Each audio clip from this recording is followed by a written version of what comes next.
Magandang buhay mga kawaw. Share ko lang po sa inyo yung technique na aking pong natutunan kung paano sa mga magpapatayo ng bahay yan, na nag-iipon ng materyales.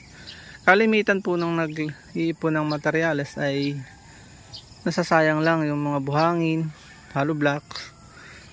Dahil nga kinakain ng lupa to, lalo pag ganitong lupa o palayan, kakainin po talaga yan kasi yuyuk-yuk yan, sisip-sipin niya ng lupa. Pero kung ganito yung technique, wala pong magagawa ang buhangin. Nakalak siya dyan, hindi siya maagos kahit bumahan, pipigilan itong boulders yan po.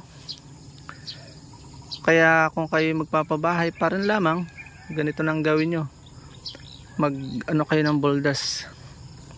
Magkukwento ako ng iba patungkol sa boulders. Bakit boulders yung kailangang i-provide muna ng isang kulang sa budget, o walang budget pa nung gasino, kaunti-kaunti lang. Ayan, ito po yung mix, yan ang unahin nyo, mix.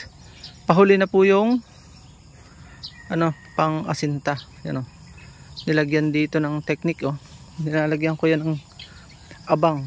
Ito lalagyan ko pa dito, inuna ko doon, tapos doon iikot dito.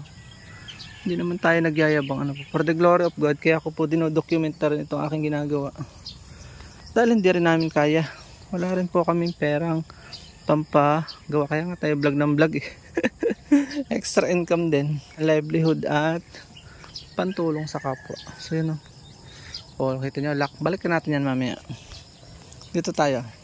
So dito ko lalagay ang hollow block. Itong hollow block, ito yung daan So ito yung huli kong bibilhin. Bibili ako dito ng mga 1.5 na hollow block. Dito ko ilalagay dito. Tapos dito lalagay tayo dito ng mix ng pang-asinta sa gitnang ito. Yan, ito puro boulders. Doon sa likod na yon ay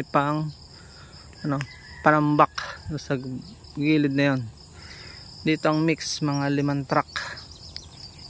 Sana nga at mabili ko yon, God willing.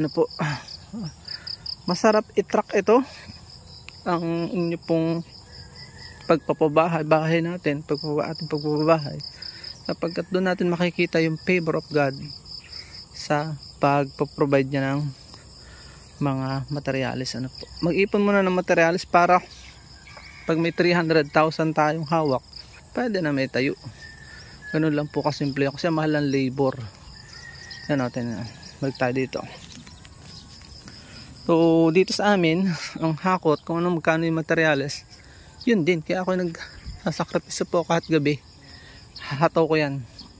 Kakadating sa trabaho, alas 5 hanggang alas 10 ng gabi. Kakain lang, prayer meeting, then yun na, hataw na sa gabi. Madaling araw, ganda din, 4:30, kasi bago magising, talaga namang pahirapan sa pagod.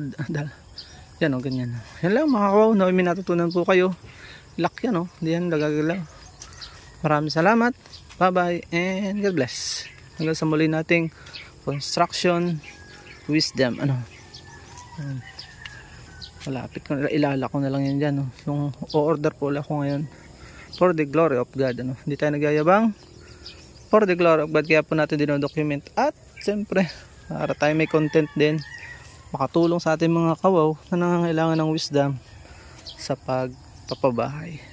Hanggang sa muli po, on this night will rise, para dyan po tayo makapagkwentuhan kung may dumayo man sa bahay, medyo decente at hindi tayo naman napapahiyang kubong-kubo naman itong aming kubong-kubo.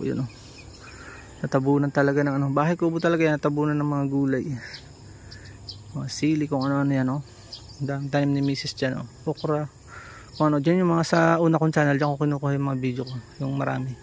Hanggang sa muli po, bye-bye po muna. God bless po sa lahat. Samahan natin ng panalangin ang ating pagpupundar para mag-provide ang Diyos sa atin. Hanggang dito na lang po muna ang ating vlog.